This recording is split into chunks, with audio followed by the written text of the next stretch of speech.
तत्वाधान में श्रीमद् भागवत कथा ज्ञान का आज तीसरा दिन है। अब हम रमेश बाबू से आग्रह करते हैं, हमारे बीच रमेश मंडल जी उपस्थित है, उनसे आग्रह है कि वो बाबा का माल्यार्पण कर स्वागत करें। हमारे भागलपुर से आए प्रतिमा जी, माधुरी जी, आप लोग से भी आग्रह है कि आप लोग पूजन करें। प्रीति जी से आग्रह है।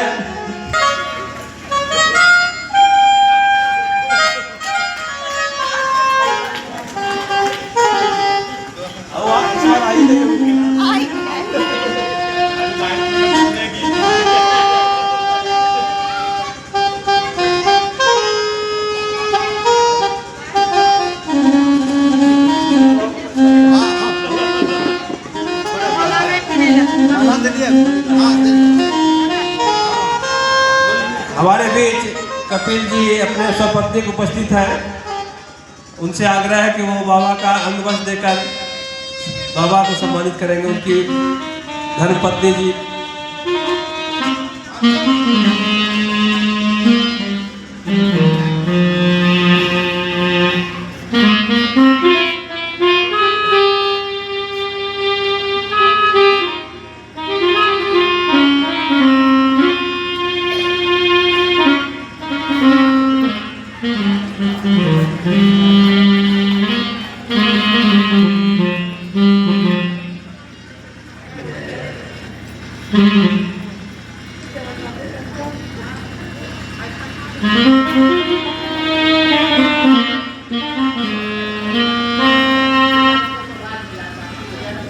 जय जय।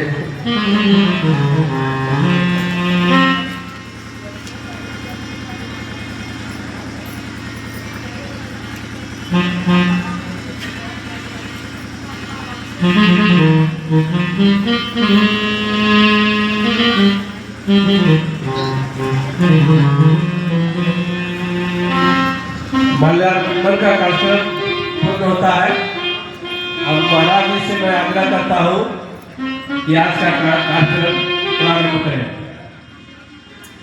एक भक्तजनों का आग्रह है महाराज जी से कि बीच में 2 लाइन बेटी बचाओ बेटी पढ़ाओ पर एक दो शब्द बोल देंगे।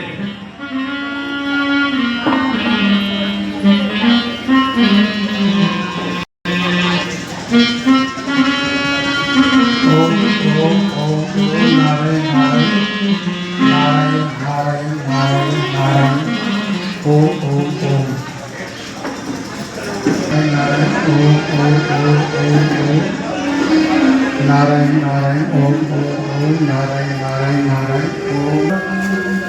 केवलं ज्ञानमूर्तिं गङ्गातीतं गगनसदृशं तत्त्वस्य विलक्ष्यम् एकं नित्यं विमलमचलं सर्वदी साक्षिभूतं भावातीतं त्रिगुणरहितं सद्गुरुं तं नमामि। वंशीयोषितकरानवनीरदाभात् पीताम्बरादरुणबिम्बफलाधरोष्ठात् पूर्णेन्दुसुन्दरमुखादरबिम्बनेत्रात् कृष्णात् परं किमपि तत्त्वमहं न जाने। नीलाम्बुजश्यामलकोमलाङ्गं सीतासमारोपितभावम् पानौ महासायकचारुचापं नमाम्यहं हृदयं सनाथम्। अतुलितबलधामं तेजशैलाभदेहं धनुर्धवन्कृशानं ज्ञानिनामज्ञगम्यं सकलगुणनिधानं वानराणामधीशं सर्वपतिप्रियभक्तं वातिरातं नमामि। कर्पूरगौरं करुणावतारं संसारसारं भुजगेन्द्रहारं नामशङ्करं हृदयारविन्दे भवं भवामि शङ्करं नमामि। भवं भवानी शयितं नमामि। श्रीमन्नारायण नारायण नारायण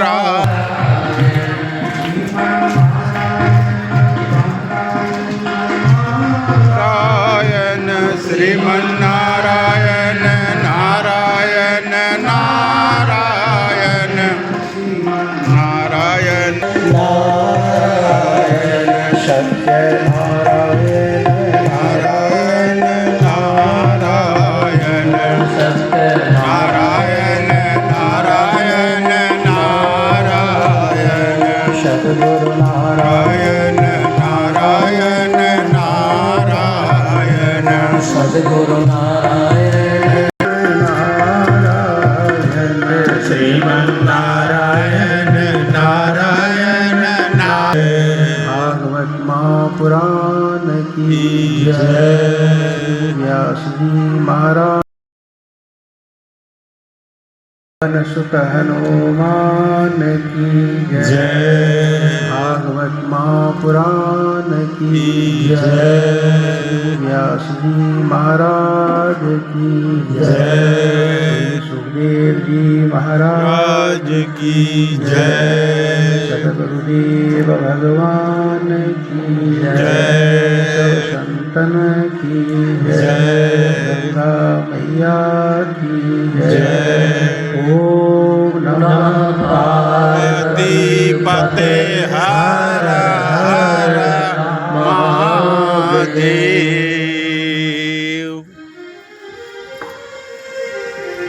भागवत कथाएं में सभी श्रद्धालु भाइयों, श्रद्धामयी भक्तिमयी माताओं बहनों, संत प्रतीक सेवा समिति द्वारा आयोजित श्रीमद् भागवत सप्ताह ज्ञान यज्ञ का आज तीसरा दिवस है।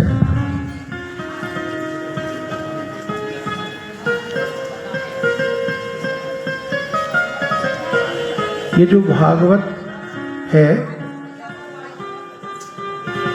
भागवत का अर्थ क्या है, ये थोड़ा समझ लेना चाहिए। भागवत भगवान के भक्त को कहा जाता है। जैसे विष्णु के उपासक को वैष्णव कहा जाता है, शिव के उपासक को शैव कहा जाता है, शक्ति के उपासक को शाक्त कहा जाता है, गणपति के उपासक को गणपत कहा जाता है।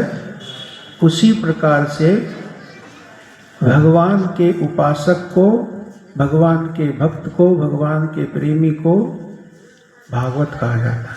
ठीक है।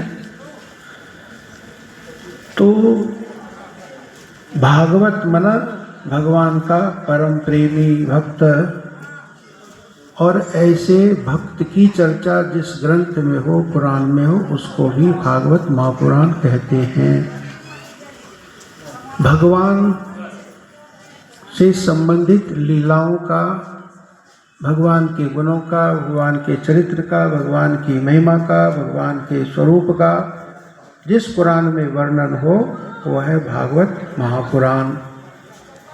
भगवान की लीला कथा तो है ही, भगवान के भक्तों की भी लीला कथा उसमें। जहाँ भगवान है वहाँ भक्त है। भक्त के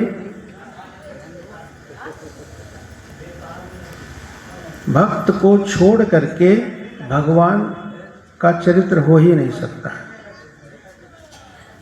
हो सकता है? जहाँ जहाँ भगवान का चरित्र होगा वहाँ भक्त का भी चरित्र तो होगा। अच्छा, रामचरितमानस में से सबरी को हटा दो तो रामचरित्र पूरा हो जाएगा। तो सबरी तो भक्त है ना। भागवत में भगवान कृष्ण का चरित्र खूब सुनो और सुदामा का चरित्र हटा दो, उद्धव का चरित्र हटा दो। ऐसा हो सकता है? नहीं ना। नहीं। तो इसलिए जहाँ भगवान है वहाँ भक्त है। भक्त के बिना भगवान अधूरा है। अधूरा है। बहुत बढ़िया है ना। अधूरा है, सही बात है। तो भगवान की और भक्त की लीला जहाँ वर्णित है उस ग्रंथ को, उस पुराण को भागवत कहते हैं।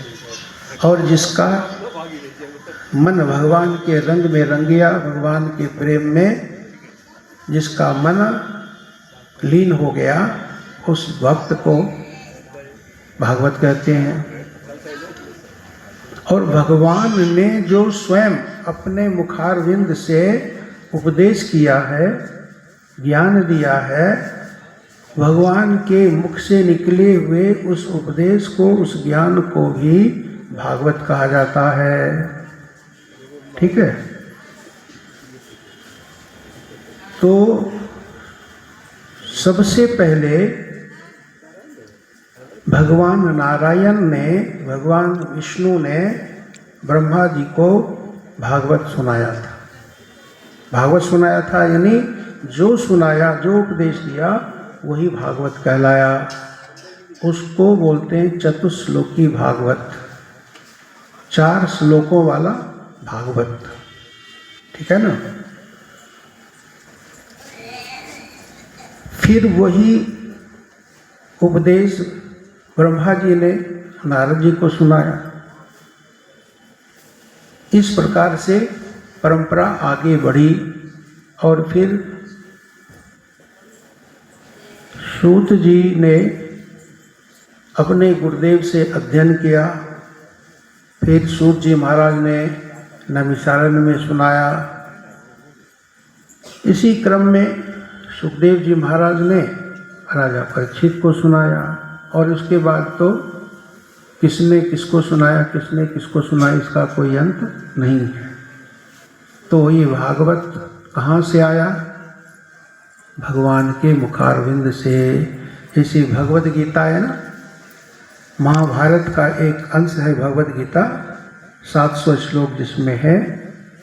तो भगवान कृष्ण के मुखारविंद से वो वाणी प्रकट हुई है, उसको बोलते हैं भगवत गीता, श्रीमद् भगवत गीता। देवी भागवत भी एक पुराण है, उसकी भी बड़ी महिमा है। तो देवी भागवत और श्रीमद् भागवत, ये दोनों ही भागवत पुराण कहलाता है। देवी भागवत नाम इसके ऊपर लेटे हुए थे और दाहिने चरण के अंगूठे को स्वयं पकड़ करके मुंह में चूस रहे थे। ऐसा सुना है कभी? यह चित्र देखा है? बाल भगवान, बाल रूप है, एकदम नन्हे से हैं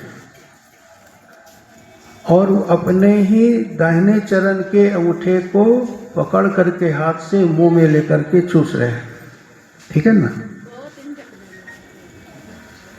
उस समय कुछ पता नहीं था उनको कि मैं कौन हूँ, कहाँ से आया हूँ, मेरा आधार क्या है, मुझे उत्पन्न करने वाला कौन है, कुछ नहीं पता था।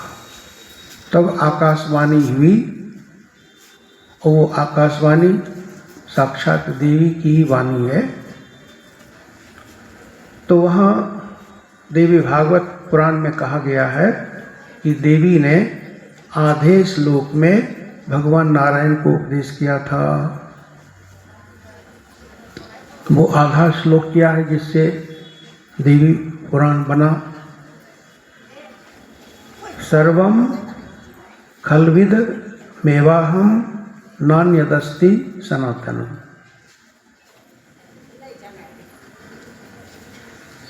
ये जो कुछ भी है, ये सब कुछ संपूर्ण विश्व ब्रह्मांड के बारे में बताया जा रहा है।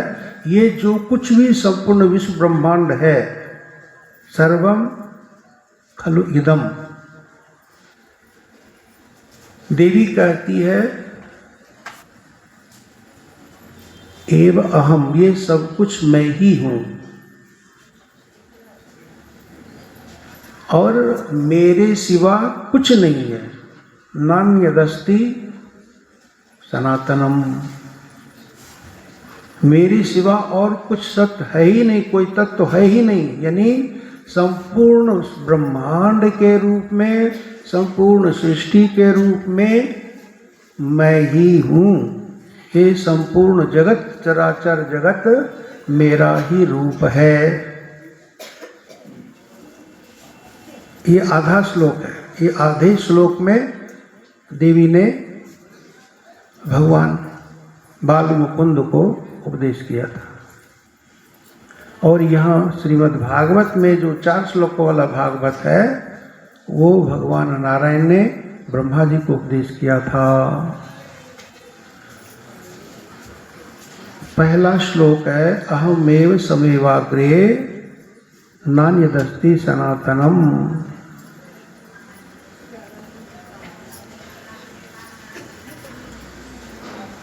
वहाँ देवी जी कहती हैं कि सब कुछ मैं ही हूँ, सब कुछ मेरे से है, मेरे सिवा कुछ नहीं है। यहाँ भगवान नारायण कहते हैं अहमेवा समेवाग्रे नान्यद सद असत परम नान्यद यद सत असत। सत असत जड़ चेतन जो कुछ भी है मेरे सिवा कुछ नहीं है, सब मैं ही हूँ, मेरा ही स्वरूप।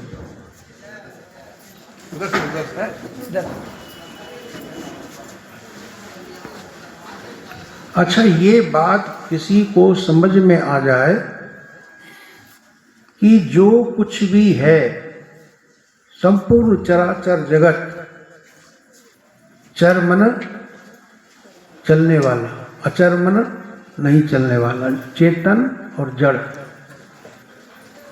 यही तो है ना जगत। तो ये क्या है, ये कौन है? ये परमात्मा ही है। परमात्मा के सिवा कुछ नहीं है। भगवान ने तो विस्तार में समझाया, जब कुछ नहीं था मैं था, अब सब कुछ जो कुछ दिख रहा है वह भी मैं ही हूँ, और इसके नष्ट होने के बाद जो बचेगा वह भी मैं ही हूँ, मेरे सिवा कोई नहीं। यानी परमात्मा ही है। मेरे सिवा कुछ नहीं का मतलब मैं नहीं बोल रहा हूँ, मैं नहीं बोल रहा हूँ। ये ऐसा भ्रम मैंने पड़ जाना, कहना कि सुबोधानंद जी कह रहे थे कथा में कि जो कुछ हूँ मैं ही हूँ, मेरे सिवा कुछ नहीं है। ये मैं नहीं कह रहा हूँ, ये सुबोधानंद नहीं कह रहा है। कौन कह रहा है? भगवान कह रहे हैं ब्रह्मा जी से, मैं सब। तो ब्रह्मा जी को इसलिए सुनाया कि ब्रह्मा जी ने कहा था कि आप कह रहे हैं कि सृष्टि उत्पन्न करूं, और आपकी आज्ञा सिरोधार है, सृष्टि तो मैं करूंगा ही उत्पन्न, लेकिन कहीं मुझे अहंकार आ गया तो कि मैं ही सृष्टि करता हूं, तो मेरा पतन हो जाएगा।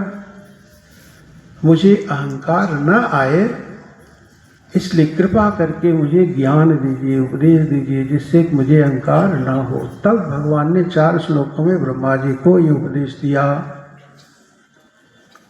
तो जब ब्रह्मा जी को ये मालूम हो गया कि सब कुछ परमात्मा ही परमात्मा है, तो अब ब्रह्मा जी को अहंकार हो सकता है?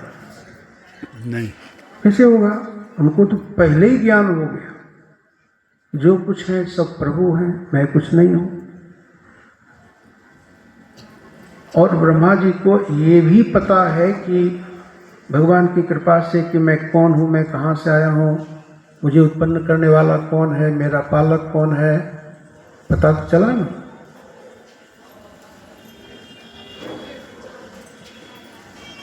तो जो उत्पन्न हुआ है वो बड़ा नहीं होता, जिससे जो उत्पन्न हुआ है वो बड़ा होता है। आखिर पिता का पैर पुत्र को क्यों छूना चाहिए? माँ का पैर पुत्र को क्यों छूना चाहिए? क्योंकि माता बड़ी है, पिता बड़े हैं, उन्होंने मुझे जन्म दिया है, प्रकट किया है। ऐसा है कि नहीं? और ये दूसरा लॉजिक है, एक इसका उल्टा भी है। पहले पिता उत्पन्न होता है कि पहले पुत्र उत्पन्न होता है? मैं ये कहना चाहता हूँ कि पहले पुत्र का जन्म होता है तब पिता का जन्म होता है। यानी कोई युवक है, कुंवारा है, पिता तो कहलाता नहीं। जब शादी हो जाती है, पत्नी हो जाती है, फिर उसको जब पुत्र हो जाता है तब कहते ये फलाने का बाप है, ऐसा बोलते हैं ना? नहीं बोलते? कहते हैं महाराज मुझको एक पुत्र उत्पन्न हुआ है, ठीक है ना। तो पुत्र उत्पन्न हुआ तब तो बाप बने, और जब तक बेटा पैदा नहीं हुआ था बाप बने। कोई स्त्री है, कुंवारी है, अभी शादी नहीं हुई है, वो पति नहीं उसका, तो वो माँ कहलाती है ना। और माँ कहलाने का सारा गुण उसके भीतर है कि नहीं? क्या कमी है उसके भीतर? सब कुछ है ना। लेकिन कमी यह है कि बच्चा ही नहीं, तो माँ कैसे कहलाएगी? जब उस स्त्री को बच्चा हुआ तब वो माँ कहलाती है। तो माँ पैदा पहले होती है कि बेटा बेटी पहले पैदा होता है? हाँ बोलो। बेटा बेटी। ये भी एक तर्क है भाई, है ना।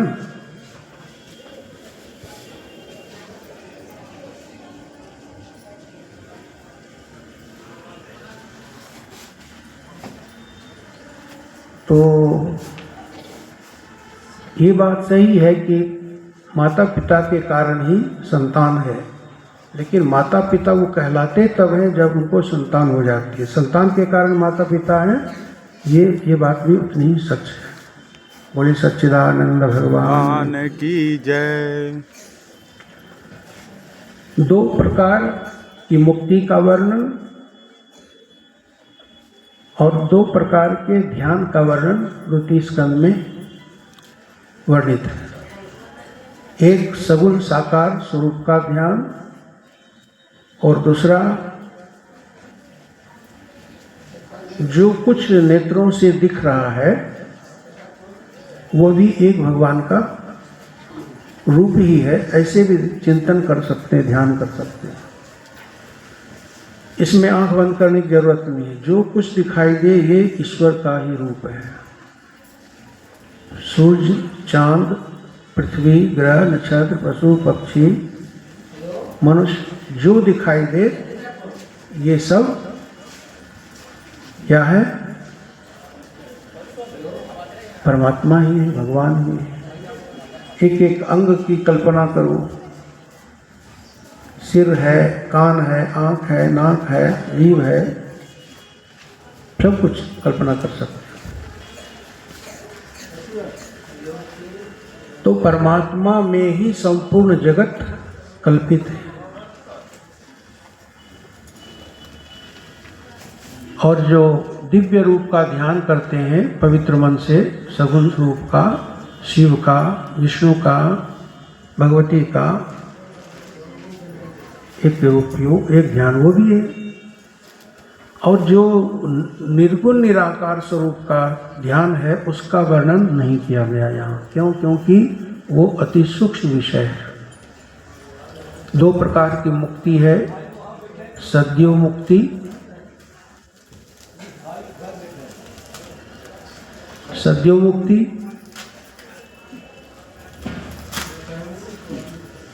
एक मुक्ति होती है कि तुरंत अभी इसी सीधे मुक्ति प्राप्त कर लेते हैं, और एक होता है क्रम मुक्ति। क्रम मुक्ति में ना धीरे धीरे, शनै शनै, क्रम सब बोलते हैं ना।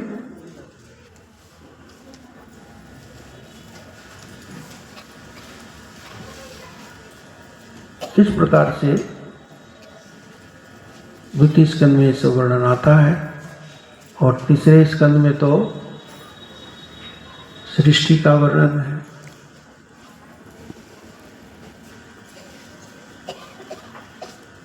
और महाराज मनु के 2 पुत्र हैं, 3 पुत्रियां हैं, उनके वंश का वर्णन आता है।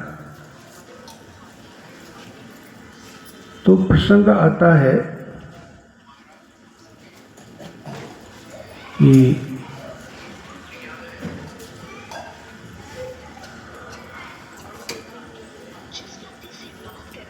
ब्रह्मा जी ने मन से बहुत से पुत्रों को जन्म दिया, उसको मानस पुत्र कहते हैं। तो उनमें एक है कर्दम ऋषि। कर्दम ऋषि ने सरस्वती नदी के तट पर 10,000 वर्षों तक बड़ी कठिन तपस्या आराधना की। भगवान विष्णु उनकी तपस्या को देख करके प्रसन्न हुए, नेत्रों से प्रेमाश्रु गिर पड़े सरस्वती के जल में। वह वो सरोवर एक तीर्थ बन गया, बिंदुसर नाम हुआ, क्योंकि उसमें अश्रु बिंदु भगवान के गिरे थे। और भगवान ने कहा आप विवाह करना चाहते हैं तो मनु महाराज की जो कन्या है देवहूति, उससे आप विवाह कर लीजिए। स्थान पर पहुँचे भगवान और महाराज मनु से कहा कि देवहूति का विवाह आप करना चाहते हैं तो कर्दम ऋषि के साथ कर दीजिएगा। देवहूति से पहले 9 कन्या उत्पन्न होगी, फिर मैं स्वयं भगवान नारायण ही पुत्र के रूप में प्रकट होगा। इस प्रकार से कर्दम ऋषि का विवाह देवहूति के साथ हो गया। लोकांतरों में विहार किया, दिव्य विमान में बैठ करके, और 9 कन्याएं प्रकट हुई और फिर 10वीं संतान के रूप में भगवान नारायण ही कपिल भगवान के रूप में प्रकट हुए। बोलिए कपिल भगवान की।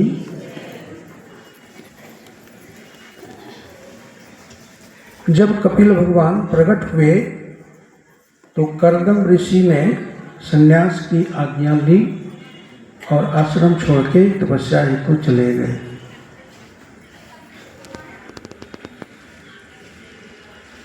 देवहूति ने कपिल भगवान से प्रार्थना की कि आप मुझे कल्याण का मार्ग दिखाइए।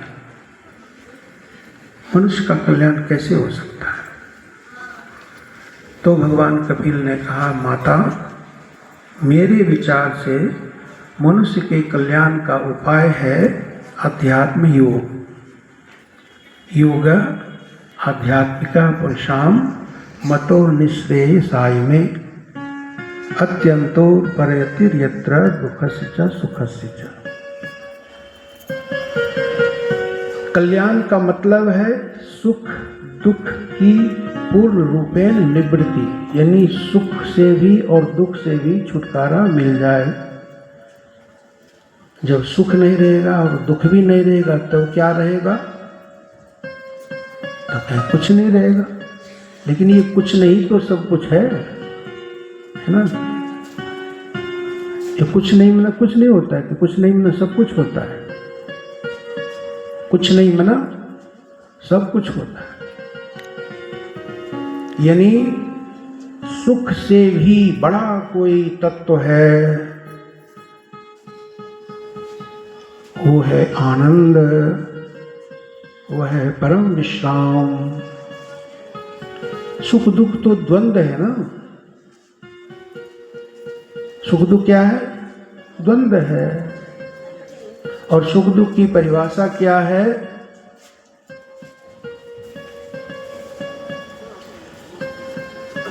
अनुकूल अनुभूति का नाम सुख है और प्रतिकूल अनुभूति का नाम दुख है। यानी हमारी इच्छानुसार कुछ प्राप्त हो तो सुख है, और इच्छा के विपरीत कुछ प्राप्त हो जाए तो उसका नाम दुख है। ऐसा है कि नहीं? इच्छा पूरी हो तो सुख मालूम पड़ता है, इच्छा की पूर्ति ना हो तो दुख मालूम पड़ता है। ये बात आप समझते हो। लेकिन जब इच्छा ही नहीं रह जाती, कामना ही नहीं रह जाती, कोई चाह नहीं रह जाती, तो वहाँ सुख तो है नहीं, क्योंकि इच्छा पूर्ति हो नहीं रही है। इच्छा की निवृत्ति हो गई तब दुख भी नहीं है। इच्छा की पूर्ति अपूर्ति का प्रश्न नहीं है, इच्छा ही समाप्त है। अब न वहाँ सुख है न दुख है, तो क्या है? शांति है, आनंद है। आनंद बड़ा होता है कि सुख बड़ा होता है? आनंद है ना?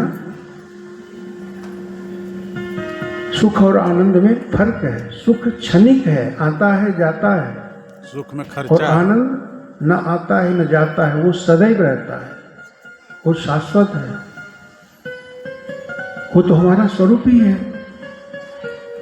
सच्चे सुख को ही आनंद कहा जाता है। और जो आए और जाए वो सच्चा सुख नहीं है। इसलिए कहते हैं मिलता है सच्चा सुख केवल भगवान तुम्हारे चरणों में। तो संसार से मन हट जाए, परमात्मा में मन लग जाए तो आनंद ही आनंद है। सद्गुरु प्यारे से जिसका संबंध है, सद्गुरु प्यारे से जिसका संबंध है, उसे हरदम आनंद ही आनंद है।